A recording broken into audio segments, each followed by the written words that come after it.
ibitekerezo cyangwa se inyunganizi mugomba kuba mu by'ukuri mwabitugezaho. Reka dukomeze nta gutinda rero twimata turatudondosha kuri aya makuru akomeje kugenda amenyekana. Wa muntu we, ni raporo y'isesengura ry'ishyirwa mu bikorwa ry'amasezerano y'amahoro ya Washington yashyizwe hanze Mutarama 2026 nibwo hakozwe igenzura ukwezi kose iminsi 31 y'ukwezi kwa mbere 2026 ni iminsi yakozwemo iri genzura kuva ku itariki ya mbere y'ukwezi kwa mbere kugeza ku itariki 31 z'ukwezi kwa mbere uyu mwaka wa 2026 harimo gukorwa iyi raporo hagenzurwa mu by'ukuri uburyo ki imyanzuro yagiye ifatwa yaba iri gushyirwa mu bikorwa. Hari ibitarubahirijwe, hari ibyagerageje kubahirizwa, ndetse hari ibyo kunenga, hari n'ibyo gushima. Ibyo byose nibyo tugiye kuba tureba, ndetse icyatunguranye cyane nuko muri iyi raporo mu by'ukuri hagaragaramo ko n'ibihano bishobora kuba byabaho.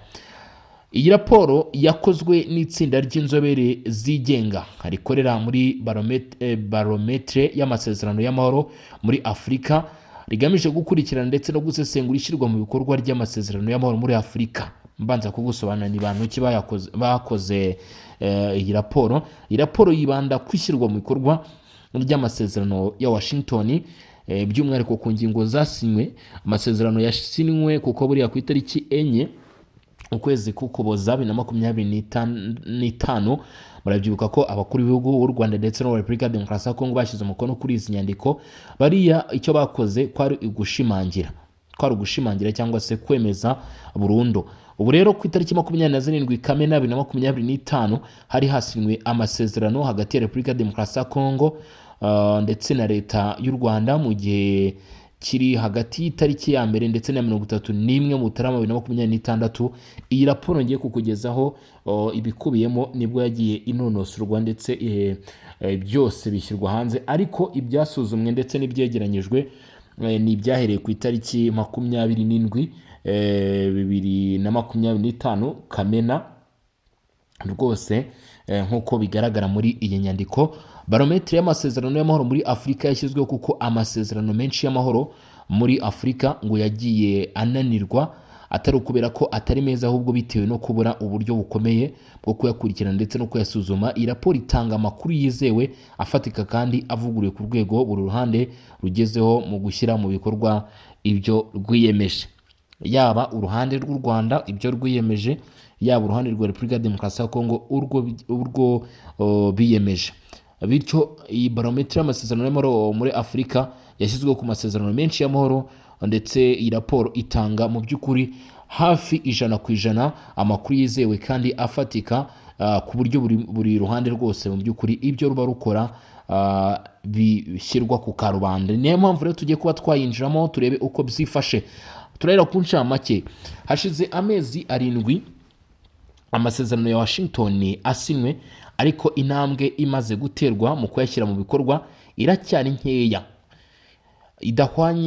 nta nubwo ihwanye ku mpande zombi. Ati ntabwo ihwanye ku mpande zombi kandi irangwa no gutinda no kudindira. Isesengura ryo muri Mutarama 2026 rigaragaza ko urwego rusange rwo gushyira mu bikorwa amasezerano ruri kuri 23% nk'uko byari bimeze, ndetse no mu Gushyingo ndetse no Kuboza yemwe 2025 bivuze ko nta terambere rifatika ryagaragaye. Muri uku kwezi kwa mbere 2026 dukurikije ibiri muri iyi raporo cyangwa se bigaragara muri rusuzuma, bigaragara ko nta kwiyongera ndetse nta no kugabanyuka kwigeze kubaho kwisumbuyeho kwishyirwa mu bikorwa ry'amasezerano ya Washington nk'uko byari bimeze mu Gushyingo, nk'uko byari bimeze mu Kuboza 2025. Bivuze ko nta terambere ryigeze ribaho. Ibyiza byagaragaye mu kwezi kwa mbere 2026 ni ukuvuga ngo hari ibyakozwe bigamije guteza imbere ndetse no kugerageza gutera intambwe kuri aya masezerano kugira ngo abe yatanga umusaruro bihabanye nuko byagenze muri uko kwezi k'Ugushyingo, mu byagenze mu Kuboza nyine ubona ko hari icyari kigerageje kuba cyakorwa. Habaye inama yo ku rwego rwo hejuru i Rome muri Togo tariki 13 na 17 Mutarama 2026, aho hashyizweho uburyo bushya bw'ubuhuza bw'umuryango wa Afurika yunze ubumwe ndetse mu kibazo cy'umutekano mu Repubulika Iharanira Demokarasi ya Kongo n'akarere k'ibiyaga bigari. Iyo ni intambwe ya mbere yatewe, cyangwa se twavuga ni kimwe mu bintu byakozwe muri 2026 muri uku kwezi kwa mbere gushize wagenderaho. Habayeho umuhuza w'umuryango wa Afurika yunze ubumwe n'itsinda ry'abafashamyumvire bagiriye ingendo mu karere, harimo Repubulika Iharanira Demokarasi ya Kongo, u Rwanda ndetse n'u Burundi, bagamije gushyira mu bikorwa ubwo buryo bushya bw'ubuhuza. Ibi twanabigarutseho. Habayeho inama idasanzwe y'inzobere mu bya gisirikare i Livingstone muri Zambia yiga ku kwiyongera k'umutekano muke mu burasirazuba bwa Repubulika ya Demokarasi ya Kongo. Iyi nayo ni ikintu gikomeye cyane cyabaye muri uku kwezi kwa mbere. Urumva ko byibuze ukwezi kwa mbere kuragerageza, harimo ibintu bikomeye cyane byagiye biba bigamije gusuzuma ko hari intambwe yaterwa iki kibazo kikaba cyakemuka. Tuvuye kuri inama yabereye Zambia Livingstone, perezida wa Angola nawe João Lourenço yakoze ibiganiro na leta ya Repubulika Iharanira Demokarasi ya Kongo, amashyaka atavuga rumwe n'ubutegetsi, amadini ndetse na AFC-M23 yaragamije kongera kuganira ku mahoro kugira ngo mu by'ukuri harebwe ko hari indi ntambwe ishobora kuba yaterwa.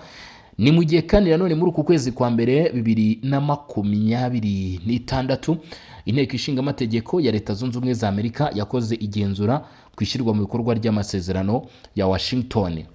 Amerika nayo ntabwo yigeze yicara, yafashe iya mbere. Inteko ishinga amategeko ikora igenzura, ireba se Repubulika ya Demokarasi ya Kongo irubahiriza gute ibyasinwe, u Rwanda rurabyubahiriza gute, impande zombi iragereranya. Mu by'ukuri rero urumva ko nacyo ni ikindi kintu cyiza cyakozwe muri uku kwezi kwa mbere. AFC-M23 yemeje ko yavuye mu mujyi wa Uvira nk'uko byari byasabwe n'umuryango mpuzamahanga. Iyo nayo ni indi ntambwe ishimishije twavuga ko yatewe muri uku kwezi kwa mbere 2026. Nkwibutsa ko ibi ndimo kukubwira cyangwa se aya makuru kugenda wumva ni ibikubiye muri raporo yabashije kuba yasohoka. Hari ibyabaye rero bitari byiza, mu by'ukuri ibyo ni byagaragaye. Ibyabaye rero, hari intambara ndetse n'imirwano bikomeje mu burasirazuba bwa Repubulika Iharanira Demokarasi ya Kongo. Ni ukuri muri uko kwezi kwa mbere ntabwo imirwano yigeze ihagarara habe na busa, ntabwo yigeze habaho gutuza. Imirwano yarushijeho gukomera. Ibi nabyo biri mu bibangamira amasezerano cyangwa se mu bikumira ishyirwa mu bikorwa ry'amasezerano ya Washington yasinywe hagati y'u Rwanda ndetse na Repubulika Iharanira Demokarasi ya Kongo. Nkeka ko iyi ni nayo mpamvu iri ku muzo wa mbere. Kutubahiriza inshingano z'umutekano ziteganwa n'amasezerano, by'umwihariko kudashyira mu bikorwa ihagarikwa rya burundu ry'umutwe wa FDLR ku ruhande rwa Repubulika ya Demokarasi ya Kongo nk'u Rwanda rubivuga. Nanone Repubulika ya Demokarasi ya Kongo naho yagenze biguru ntege. Ikindi hari kudakuraho ingamba z'umutekano u Rwanda ruvuga ko rufata ku mpamvu z'ubwirinzi. Izi rero nazo ntago zigeze zikurwaho muri uko kwezi kwa mbere. Byabangamiye nanone ishyirwa mu bikorwa ry'amasezerano ya Washington yasinywe hagati y'u Rwanda na Repubulika ya Demokarasi ya Kongo. Na n'uyu munsi tukigera muri uko kwezi kwa kabiri nabwo izi ngamba n'ubundi ntabwo zirakurwaho. Hari inzitizi zikomeje mu kugeza inkunga y'ubutabazi ku baturage b'abasivile. Ibi nabyo byagiye mu by'ukuri bigaragara nk'ibikorwa bibangamira cyangwa se bitari byiza hakurikijwe uburyo ki amasezerano yari yatanzwe. Hari ibyifuzo rero byatanzwe, ntabwo byagarukiye aho ngaho ngo bimwe bigende neza, hagira intambwe ziterwa, hagire n'ibitubahirizwa ngo bigarukire aho ngaho, kuko nyine niyo mpamvu izi raporo zigenda zisohoka, niyo mpamvu haba inama zigiye zitandukanye. Hari ibyifuzo byatanzwe rero kuri Leta Zunze Ubumwe za Amerika. Inteko ishinga amategeko, bimwe twakubwiye tuti mu kwezi kwa mbere inteko ishinga amategeko ya Leta Zunze Ubumwe za Amerika yakoze igenzura ku ishyirwa mu bikorwa ry'amasezerano ya Washington. Ntabwo byagarukiyeho. Leta Zunze Ubumwe za Amerika nyine hari ibyifuzo byatanzwe muri iyo nama cyangwa se muri icyo gikorwa cyabaye cy'inteko ishinga amategeko. Havuzwe ko hagomba gukomeza ndetse no kongera igitutu cya diplomasi ku mpande zombi hifashishijwe ubugenzuzi ndetse n'isuzuma rya kenshi. Ni ukuvuga ngo ku ruhande impande zombi, Rwanda ndetse na Repubulika Iharanira Demokarasi ya Kongo, igitutu cya diplomasi kigomba kongerwa ku kureba irishyirwa mu bikorwa birimo kudashyira mu bikorwa ihagarikwa rya burundu ry'umutwe wa FDLR, kudakora ingamba z'umutekano cyangwa se z'ubwirinzi u Rwanda ruvuga ko rwafashe. Ibyo rero Amerika ikavuga ko muri inteko ishinga amategeko hagomba kongerwa igitutu ndetse no gusuzuma uburyo kibishyirwa mu bikorwa. Turacyari ku ruhande rwa Leta Zunze Ubumwe za Amerika. Amerika ivuga ko hagomba gushyirwaho uburyo buhuza gushishikariza kubahiriza amasezerano n'ibihano bigenewe abayibangamira. Ati gushyiraho uburyo buhuza gushishikariza kubahiriza amasezerano n'ibihano bigenewe abayabangamira. Ubwo ni amasezerano gushishikariza u Rwanda gutanga ibisabwa by'umutekano cyangwa by'ubutabera ku bagize FDLR bakiri muri Repubulika Iharanira Demokarasi ya Kongo hagamijwe kubacyura ku bushake, gutera inkunga mu bya tekinike n'ibikoresho inzego zishinzwe kugenzura ishyirwa mu bikorwa ry'amasezerano, gutera inkunga MONUSCO mu bushobozi bw'amafaranga ndetse n'ubuhanga kugira ngo irusheho kurinda abasivile no gukurikirana ihagarikwa ry'imirwano, gukomeza gushyigikira ubuhuza bwa Qatar hagati ya leta ya Repubulika Iharanira Demokarasi ya Kongo ndetse na AFC-23. Ibyo byose ni bimwe mu bivugwa ndetse n'ibigarukwaho rwose na Leta Zunze Ubumwe za Amerika ku byo babona ko bigomba kuba byashyirwaho. Ati igitutu cya diplomasi kigomba gukomeza, hakifashishwa ubugenzuzi ndetse n'isuzuma, gushyiraho uburyo buhuza ndetse n'ibihano bishobora kugenerwa abadashyira mu bikorwa amasezerano. Ku gihugu cya Qatar hari gufasha kongera gutangiza ibiganiro by'amahoro bya Doha byari byarahagaze. Ubwo ni mu kwezi kwa mbere. Hari ugushyigikira imikoranire ikomeye hagati y'inzira za Washington ndetse na Doha. Hari ugutera inkunga mekanizmu ihuriweho yo kugenzura ishyirwa mu bikorwa ry'amasezerano.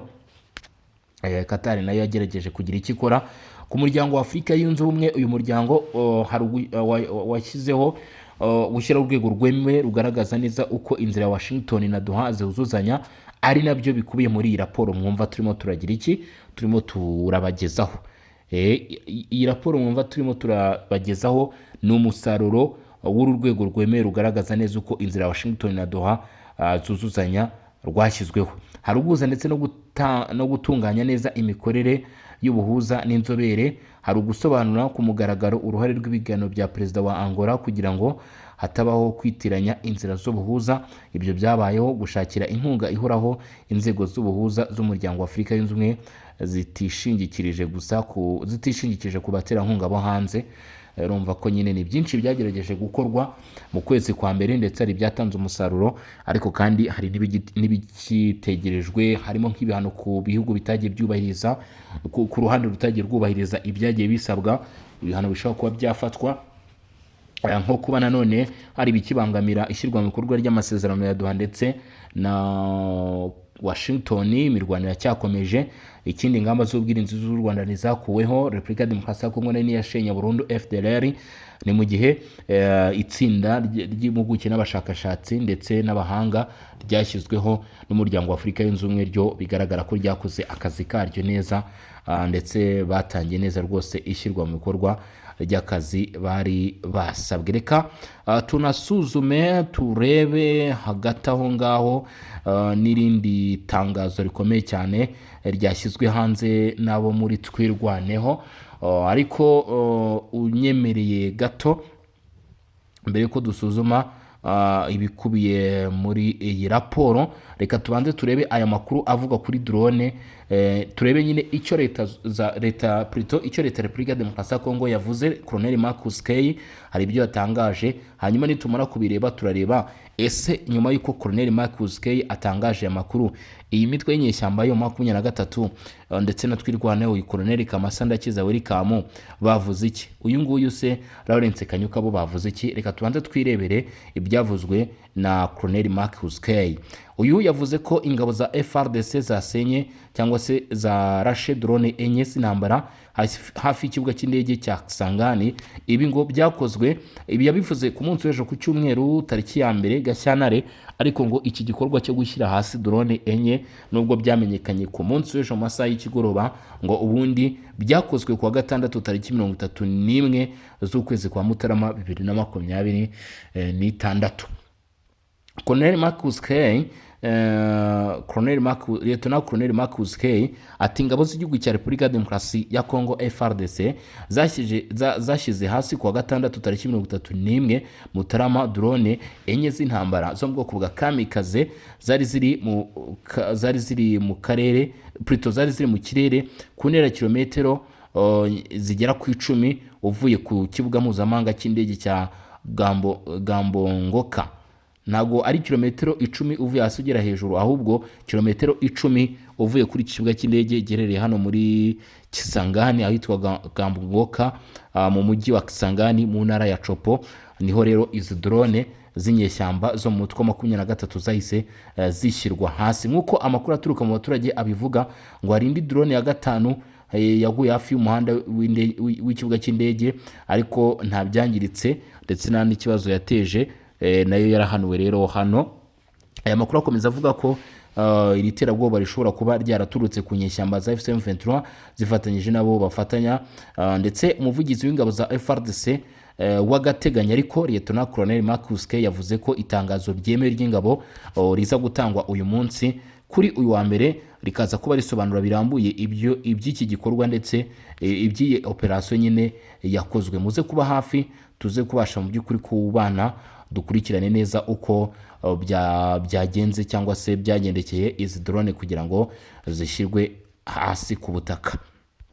Nyemera noneho tukiva ku byavuzwe na Lieutenant Colonel Marcus K, duhita tunanyarukira ku itangazo rigenewe abanyamakuru ryashyizwe hanze ku munsi w'ejo tariki ya 2 z'ukwezi kwa 2026 n'abaturage mu by'ukuri bakaba baryeretswe. Ntabwo ari itangazamakuru gusa nyine, iyo bivuze ngo rigenewe itangazamakuru ni buri umwe ari wese. Ryashyizwe hanze rero nabo muri Twirwaneho uwitwa Kamasa Ndakize, nababwiye ko ari we waje, Colonel Kamasa Ndakize uzwi ku izina rya Welcome cyane, niwe waje gushyira hanze rero iyi nyandiko.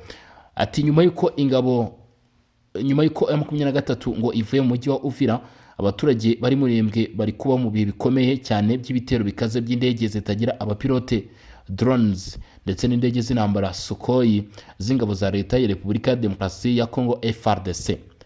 Uyu mutwe wa Twirwaneho ngo uvuga ko nyuma yuko M23 ivuye muri Uvira washyize hanze inyandiko ivuga ko ngo abaturage baba bangamiwe n'ibitero biri gukorwa byo guhagarika mu by'ukuri izi nyeshyamba.